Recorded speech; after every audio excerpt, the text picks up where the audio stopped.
आमच्या बाजूचा पोरग्या इलाने बोलला, काकी तुमच्या शेवग्याच्या झाडाखाली खूप फुलं पडलेली असत, त्याची भाजी करशील का? मी म्हटलं माका काय भाजी वगैरे येत नाही करू. तर बोलला, काकी एकदा प्रयत्न करून बघ. मग काय त्यानं फुलं निवडल्यान आणि ती धुवून वगैरे दिल्यान. मग मी कांदो टोमॅटो चिरून घेतले, कढई गरम केलं आहे, त्याच्यात तेल टाकलं आहे.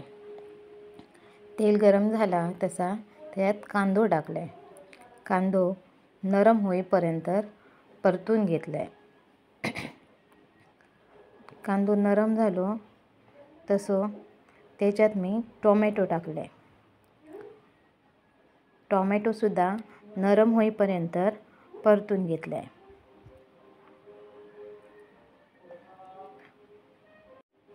मग त्याच्यात मसालो टाकून घेऊन मसालोसुद्धा तेलात चांगलं परतलं आहे.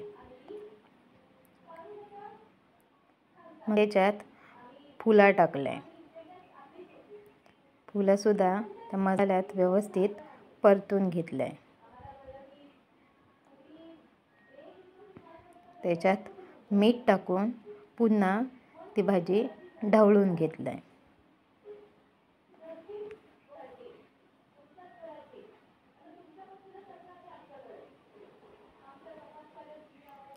ढवळून झाली त्याच्यात थोडंसं पाणी शिवरून झाकण ठेवलं आहे आणि थोडीशी शिजवून घेतलं आहे. भाजी तयार झाली. एका प्लेटीत काढून त्याला खाऊक दिलं आहे. त्यानं खाऊन बघितल्यान आणि त्याला खूप आवडली ती भाजी. तुम्ही पण करून बघा.